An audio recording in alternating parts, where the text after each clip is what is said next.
পালতেছিলেন একটা ছাগল। ছাগল পালতে গিয়ে একদিকে মারছে দৌড়। সেই ছুটকে পড়া একটা ছাগলকে ধরার জন্য আবার আল্লাহর নবী মুসা আলাইহিস সালাম তিনিও ধরেছেন, তিনিও মেরেছেন দৌড়। ছাগলও দৌড়ায়, মুসাও দৌড়ায়। দৌড়ানোর পরিমাণ যত বেশি হবে, বান্দার রাগ কমবে না বাড়বে? বাড়তেছে রাগ, ছাগল ধরা দেয় না। দৌড়াতে নবীর দৌড়ই শেষ পর্যন্ত ছাগল আর পারল না, থেমে গেছে। হাত পা কাঁপতেছে, চোখে মুখে বিশাল ভয়। রাগের ঠেলায় মুসা করলেন কি, দুইটা হাত দুইটা পা দুই হাতে শক্ত করে ধরে শূন্যে চড়েছেন, এক আছাড়ে তাকে মেরে ফেলবেন। লক্ষ্য করে দেখেন ছাগলটার লোমকূপ থেকে ঘামগুলো টপ টপ করে পড়ছে, চোখে মুখে বিশাল ভয়ের চিহ্ন। ভাবলেন, পাগলে কিনা বলে ছাগলে কিনা খায়, মেরে কি লাভ রে, তোরা মেরে তো কোনো লাভ নাই। রাগ কমে গেছে, ধৈর্য চলে আসছে, মোহাব্বত তৈরি হয়েছে, ভালোবাসা তৈরি হয়েছে। ছাগলটাকে কোলের মধ্যে নিয়ে যখন মোহাব্বত করা শুরু করলেন, আদর করা শুরু করলেন, আল্লাহ বলছেন, মুসা তোমার রাগ কমে গেছে, তুমি ধৈর্যশীল, নবুয়ত দিয়ে দিলাম। জোরে কান সুবহানাল্লাহ। রহমত পাওয়ার জন্য নাম্বার 2 হচ্ছে ধৈর্য লাগবে। কি লাগবে? ধৈর্য লাগবে। 1 নাম্বার কি বলেছি বলেন? তাকওয়া লাগবে। রাগ করতেছেন মনে হয়। নাম্বার 3 হলো বলেছি মাঝখান দিয়া দান করা লাগবে। এবার আমরা চলে আসি নাম্বার 4, ইবাদতে মনোনিবেশ দিতে হবে, ইবাদতের মধ্যে মনোযোগ থাকতে হবে। যে নামাজে মনোযোগ নাই সেই নামাজে কোনো মজা নাই। এমন সময় আমার নবীর জিন্দেগিতে চলে গেছে, গোটা রাত চলে গেছে আমার নবীজির, মাত্র 2 রাকাত নামাজ শেষ হয়েছে। কয় রাকাত বলেন? 2 রাকাত নামাজ। আমার বন্ধুগণ, নামাজটা আমরা লম্বা করবো, জোরে বলি ইনশাআল্লাহ। নাম্বার 5 হলো আল্লাহর সন্তুষ্টির জন্য দান। তাহলে এটাই 4 নাম্বার বানাতে হবে। এটাই কি করতে হবে?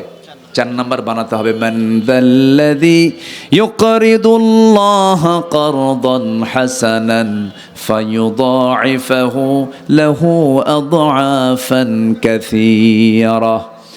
নাম্বার 5 হলো আল্লাহর স্মরণে লিপ্ত থাকা ব্যক্তি। আল্লাহর স্মরণ যারা করবে, আল্লাহ পাক তাদেরকে রহমতে ধন্য করবেন।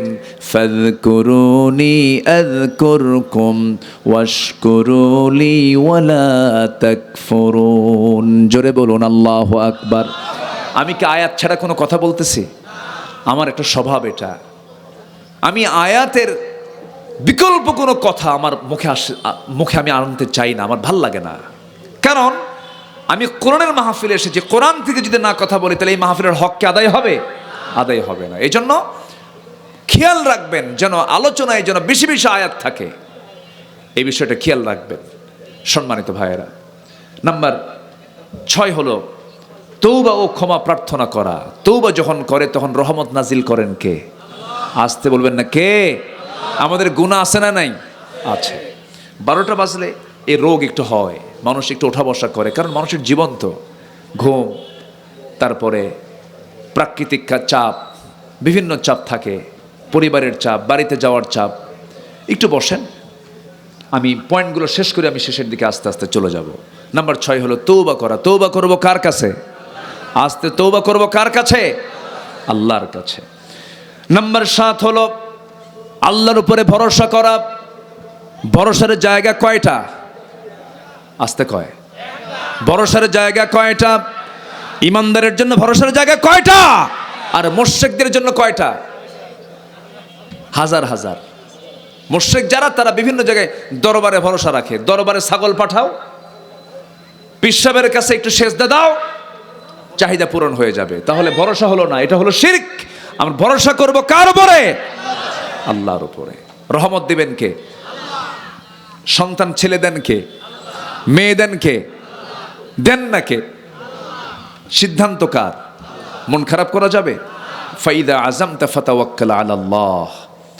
বহুদিন আগে আমার এক মুসল্লি, স্কুলের হেডমাস্টার, ওনার 7টা মেয়ে একটা না হয়েছে, একের পর এক, হয়তো ছেলে চাইছে হয় নাই, 7টা মেয়ে হওয়ার পর আবার পেটে বাচ্চা আসছে।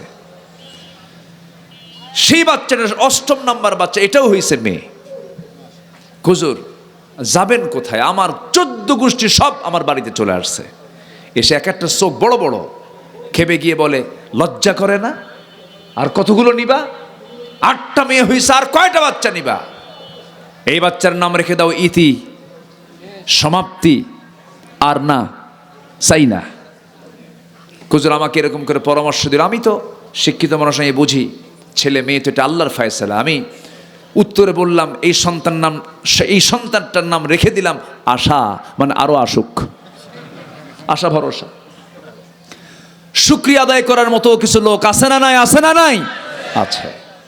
এই জন্য মনের দিক থেকে আমরা ধনী হব, মনের দিক থেকে আমরা অভাব মুক্ত হব। দেখবেন আমরা অনেক সুখী মানুষ। বলি ইনশাআল্লাহ, আর জোরে বলি ইনশাআল্লাহ। ভরসা করব কার উপরে? যার ভরসা কমপ্লিট আল্লাহর উপরে থাকে, সে হার্টের রোগীতে, হার্টের প্রবলেমে ভুগবে না কখনো। সে ছেড়ে দিয়েছে আল্লাহর উপর, আর কিসের টেনশন? তার টেনশন আছে? তার টেনশন নাই। এই জন্য যারা ইমানদার মুখলেস বান্দা, তাদের হার্টটা ঠিক থাকে অন্যান্য লোকের থেকে। এই জন্য বেশি, কারণ তাদের একটা জায়গায় ভরসার জায়গা, তিনি কে? আল্লাহ। ওই সিধ হয়ে পড়া, সেন্সলেস হয়ে পড়া, এটা তা ইমানদারদের জিন্দেগিতে খুব কম। নাম্বার 8, পবিত্রতা অর্জন করা। রহমত দিবেন কে?